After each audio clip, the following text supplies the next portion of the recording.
قالوا ناس زمان لا تأمن النسا والزمان، العيبة تدور البلدان، والمعمشة تخيط لك التان، والطرشة تجيب الخبز منين ما كان. وكان حتى كان في واحد الزمان واحد تاجر من التجار الكبار، لاباس عليه، عنده الخير والخمير. وكان ملي يجلس في محالو غير يآمر وينهي، الخدم دايرين بيه في المحل وفي الدار، وكان كيملك كل شي إلا حاجة وحدة اللي هي الدرية. ما عنده لا ولاد ولا بنات، وهذا الشي اللي كان كيخليه ديما يحس بالنقص بين صحابو التجار، وباللي كتافو باردين. وكان مزوج بواحد المرا سميتها طامو، مرا قبيحة وسليطة، لسانها ديما سابقها وديما خارجة للعيب. كانت عيشتها حرة معيشاه في المرار، وخا قاع الخير اللي عندها، وخصوصا ملي ما جابتش الدرية زاد قبحتها، وولات خايفة غير شي نهار يجيب المرا جديدة ويكركبها. داز على زواجهم سنين وسنين وما كتبت لهم الدرية، وما خلاو فين جراو ويداواو، ولكن والو. السي الطاهر عيا صابر، خاصة من يكتروا عليه القيل والقال ملي يجلس مع الرجال، وكلامهم غير على الولاد وعليه. وكل واحد فيهم اش يقول ليه، ها اللي يقول ليه سير عاود الزواج وجيب شي مرا صغيرة اللي تخلف ليك التريكة، وها اللي يقول ليه انت مسك عليك الله وتقدر تزوج حتى 4 العيالات. المهم الهضرة كتيرة وفيها شلة كلام. طاهر كانت تجارته كلها مع النساء، حيت كان كيبيع العطور والتواب والزينة وكل ما يخص النساء، وكيعرف أغلبية النساء اللي في الدوار. وكانت مرة كتجي عنده واحد الشابة لابسة حايكها ولسامها على وجهها، ومن عيونها المكحلة كانت كتبان شابة وزوينة، وخا ما عمرها هزت فيه العين من الحياة والحشمة، حيت كانت كتعامل غير مع المتعلم ديالو. اما هو كان كيشوفها غير من بعيد، ولات شاغله بالو وخيالو، وديما يفكر فيها تكون حلالو. كانت كتجي معاها واحد المرا كبيره، وفي يوم من الايام صيفط واحد من المتعلمين ديالو يتبعها، يعرف اصلها وفصلها ويجيب ليه خبارها وداك الشي اللي كان. ومن خلال كلام المتعلم عرف باللي سميتها شامة، يتيمة وحيدة، ما عندها لا أب ولا أم، ماتوا والديها ملي كانت صغيرة، وما عندها خوت، وعايشة غير هي وجدتها المرأة الكبيرة اللي كتجي ديما معاها، وما كتفرقها لا بالليل ولا بالنهار، ديما في جنبها بحال ضلها وخيالها. وكانوا عايشين في الجهة الفوقانية من القبيلة، وماشي بزاف باش سكنوا فيها. وفي يوم من الايام كان طاهر جالس في محالو، هو واحد من صحابو التجار، صاحب عزيز وقديم على الطاهر وكتر من خوه، وديما يلقاه في جنبو في الفرح وفي الشدة. وهما كيشربوا في القهوة، طاهر عاود ليه على المرار اللي عايش مع طامو، وباللي حتى الجلسة معاها في الدار ما بقات تحلالو، وكون غير تسكت من غيرها وتخليه في حاله. وزاد تكملاتها ملي ما عندهم ولاد اللي تلاها بيهم، وحتى هو ملي يدخل الدار يسمع ضحكتهم ويتونس بيهم، ما بقى عندها لا شغل ولا مشغالة من غيره، مقابلة غير هو في الدخلة وفي الخرجة. وباللي ولا كيفكر يتزوج بشي مرة صغيرة اللي تحلي حياته وتعمر ليه الدار بوليداته. وعاود ليه على شامة اللي كتجي عنده المحل. ستي المفضل خلاه حتى سال كلامه وتكلم وقال: إيوا اش غنقول لك الطاهر، اللي هرب للزواج هرب للطاعة، والشرع عطاك 4، وراه المال والبنون هما زينة الحياة. وطامو شحال صبرتي وجريتي بيها وما جاب الله، وكاع الحكام اللي شافوها قالوا لك باللي لعب منها. إيوا الصراحة حتى مرا ما تقبل الضرة، ولكن انت حاول تقنعها باش يكون زواجك بخاطرها وتهنى من المشاكل ديال الحيالات. عاش من خاطر حتى انت نفضل. طامو راه مراتي وبنت عمي، وانا اللي عارفها، ما تقبل واخا يكون اخر نهار في عمرها، وشحال من مرة حاولت نهضر معاها في هذا الموضوع وما رضات حتى تسمع. طولت خليني نكمل الكلام. ساكت قبل زعما. انا صممت وغادي نتزوج. ايوا انت تعرف مرتك احسن مني يا الطاهر، والله يدير لك اللي فيه الخير. امين اخويا الدار. ايوا شرب قهوة قبل ما تبرد. وفي يوم من الأيام جات شامة هي وجدتها للمحل كيف العادة، غير شافها الطاهر سها فيها وقلبو بدا يضرب بالجهد من الفرحة. عيط على المتعلم ديالو وآمرو يكلم ليه المرا الكبيرة، وغير جات عنده تكلم وقال: بغيت نقول لك شي هضرة، وانا ما كنعرف الزواق في الكلام، وغنجيك نيشان، وكيف ما كتشوفي ربي نسك عليا ونزوج. ولكن ما عندي ولاد، ومن النهار اللي شفت بنتك وانا باغيها الحلال، وبغيت نتزوج بها على سنة الله ورسوله إلا قبلتو عليا. انا ما نقدر نعطيك ولا نحيد ليك. بنتي شامة هي مولات الراي الاول والاخر، وإلا قبلات انا ما نزيدك غير الله يكمل بالخير. نتشاور معاها ومن هنا واحد اليوم انا نرد عليك. ما قلتي إبالة لا سمك الله بعدا. سادية ويلي. ما قلتي إبالة لا السعدية، والله يجيب نفس الصواب. مشات شامة وجدتها للدار، وفي الطريق خبرتها جدتها باللي بغا تقول ليها شي كلام، ولكن حتى يوصلوا للدار شامة شدها الفضول وما قدرت تصبر، وما بطا عليها غير امتى تعرف شنو هاد الخبار. وغير وصلوا للدار جات شامة كتجري عند جدتها وتكلمت وقالت: يلا جدة، راكي شوقتيني وشوشتيني. ايوا قولي خلاص اش كاين. من صغرك وانتي هكا يا شامة، ما عندك صبر. يلا قلتي قدامي، سمعي اش كاين. ايوا قولي يا جدة عافاك، يلا قولي دغيا. عرفتي المحل اللي ديما كنتقداو من عندهم، فاش عيط عليا مولاه قال لي بلي بغاك الزواج، وانا راني رفضته. وراكي تسالي ما احسن منه بنتي. اويلي على رفضتي يا جدة، واش بحال داك الراجل كيرفضوا الناس؟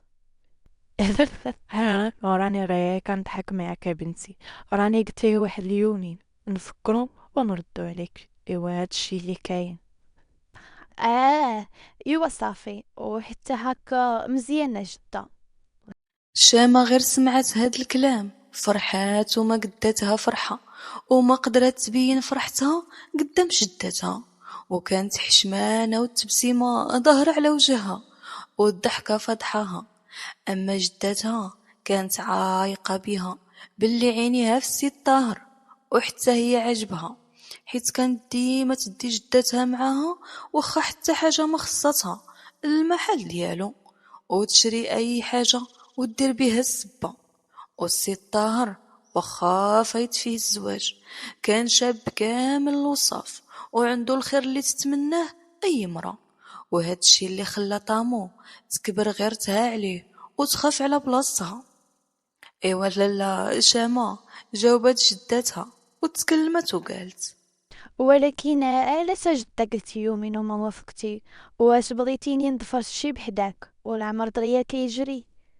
هاي على بنتي شامة سكوتية، هادشي قاع خرج منك. ايوا لا باز، راني قلتلو غير يومين ماشي عامين. ايوا تبتي وبركة من هاد الخفة، ودغيا سخيتي بيا يا البقرة.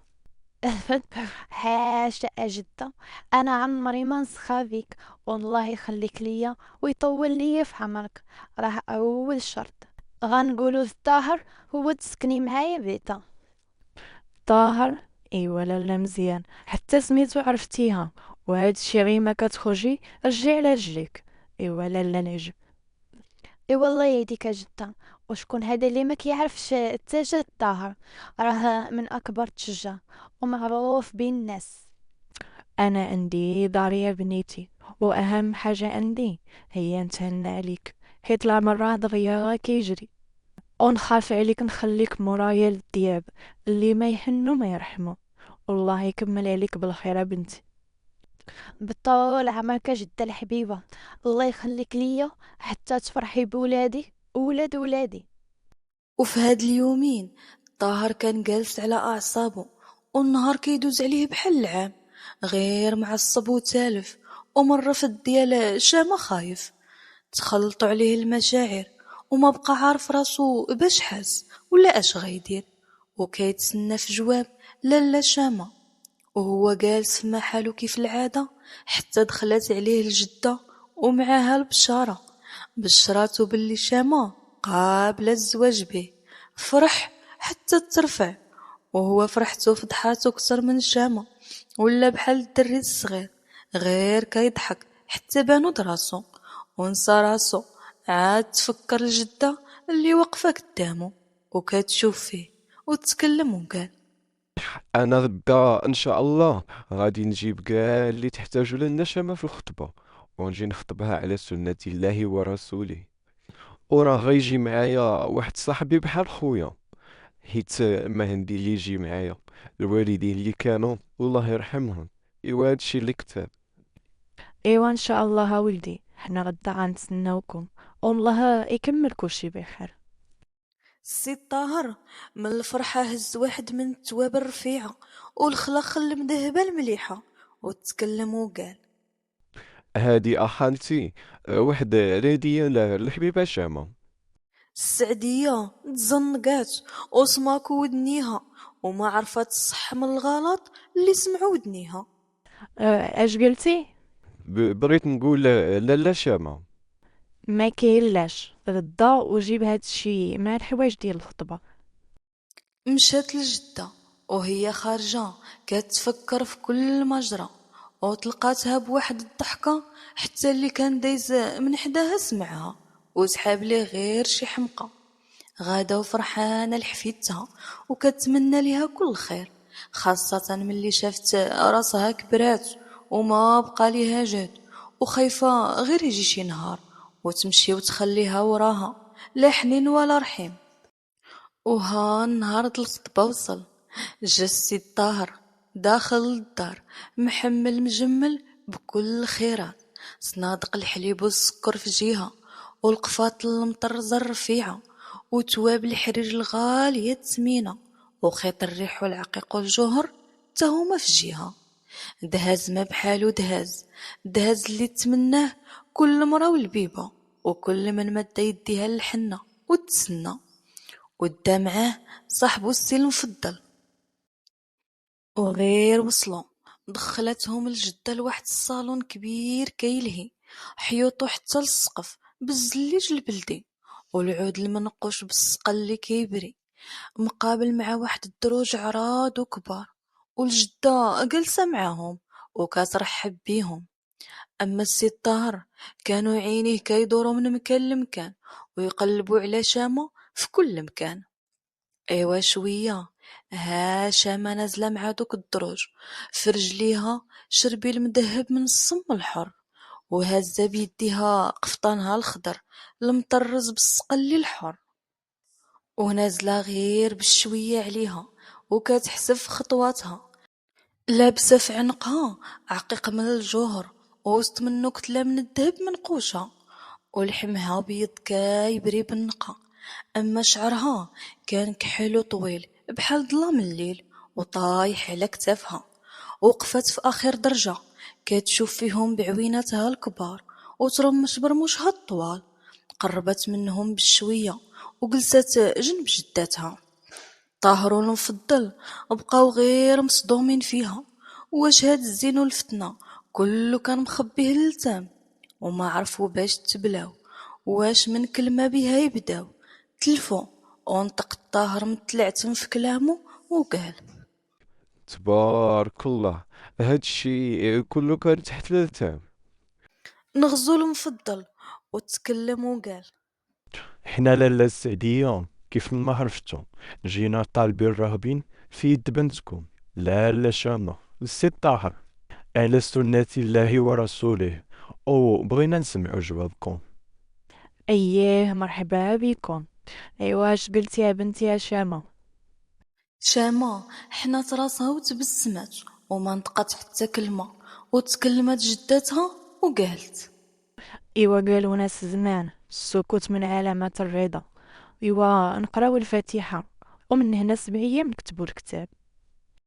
تعشاو وكملوا الخطبة وكل شي داز بالسرية التامة، وحتى واحد ما ساق الخبار. شامة كانت قريب تطير بالفرحة والسي الطاهر كتر منها. وفي النهار الثاني بداو كيوجدوا لعرسهم. طلب الطاهر من كاع التجار اللي كيعرف يصيفطوا ليه احسن ما كاين في التواب واخر ما وجد في القفاطن واحسن ما كاين في العقيق والذهب والجوهر، ووجدوا ليه اكبر عجل في الدوار، وجد ليها الهدية على حقها وطريقها. اما شامة داتها جداتها للحمام وشدات ليها الطيابة فركتها مزيان، ما خلات فيها لا رجل ولا ظهر، وغسلات ليها شعرها ولواتو فوق راسها يقطر. وفي النهار الاخر جابت ليها النقاشة حنات ليها يديها ورجليها. واخيرا وصل النهار السابع وعلام الفرح على نابع، وجابت الجدة وحدة من العيالات المكلفات بالزينة د العروس، طلقات ليها شعرها على طولو ولبستها قفطان مرصع بالعقيق وفي عنقها خيط الجوهر. قفطانها كان مفصل عليها وكون تشوفو كي جا عليها محلول من الجناب ومزوق بالسفيفة حتى للقدام، ومزير على كرشها ما محتاج حزام. واقفة قدام المراية غير كدور زيد خطوة لقدام وخطوة اللور وعاجبها راسها. فيحة منها ريحة ترد الروح يا سلام، وفوق راسها زيف حرير نازل بالهدوب من القدام، وفرحتها الله اللي عالم بيها شحال. وها الطاهر جاي وجايب معاه الهدية لمولات العز والشان، وجايب معاه حتى صاحبه المفضل والفقي ديال الدوار، وحتى شي تجار صحابو قلال باش يكونوا شهود على زواجو. استقبلوهم وكتبوا كتابهم ودوزوا ليلتهم، فرحوا معاهم حبابهم وجيرانهم. وتزوج الطاهر بشامة وشرى ليها رياض كبير قريب ليهم سكنت فيه هي وجدتها، وجاب ليها من العيالات الخدم اللي يخدموها ويتسخروا عليها.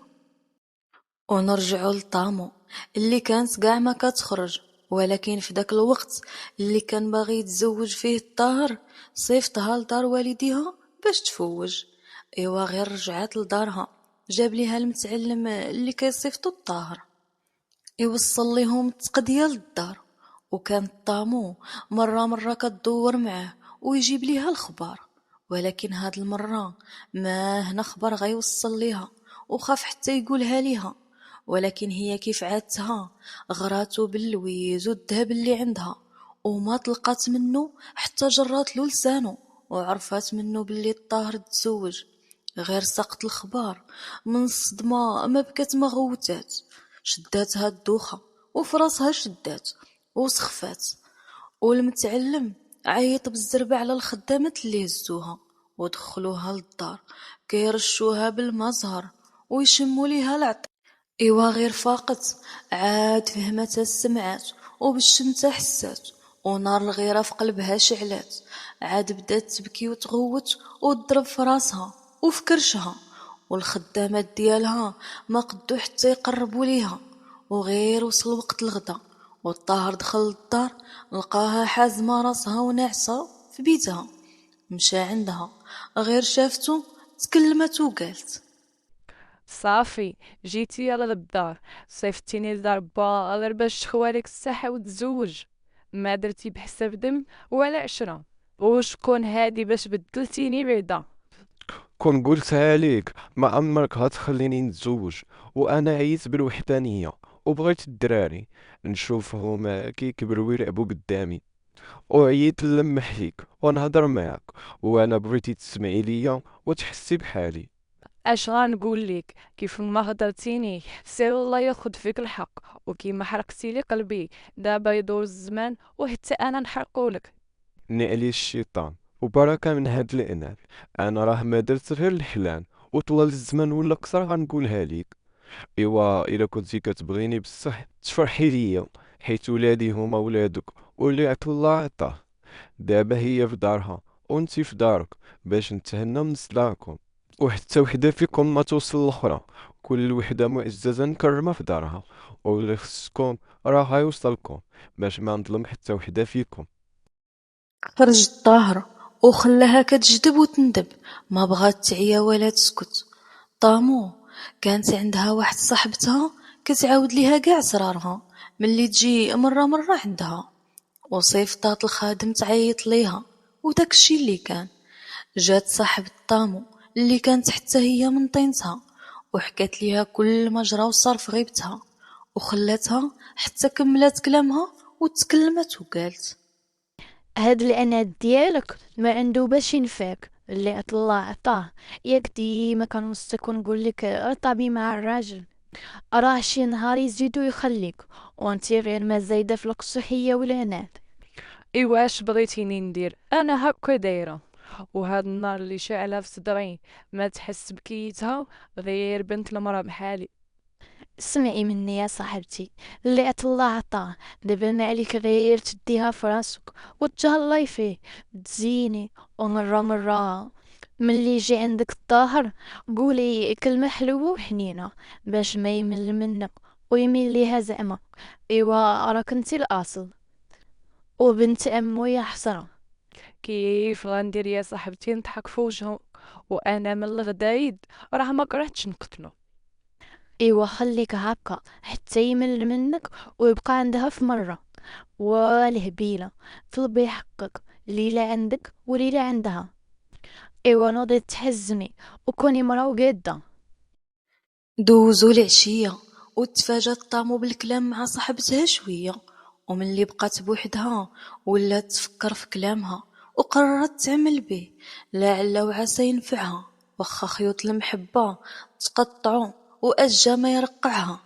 أما الطاهر كان فرحان مع مراتو شامة اللي دخلت الفرحة لحياتو، وما همو لا الغوات ولا الرفض ديال طامو مراتو. ايوا في نظركم اش من حيلة ولا تدبيرة اللي غتنفع هاد طامو وديرها باش راجلها الطاهر يرجع عندها؟ ايوا هادشي هو اللي غنشوفوه في الحلقة الجاية.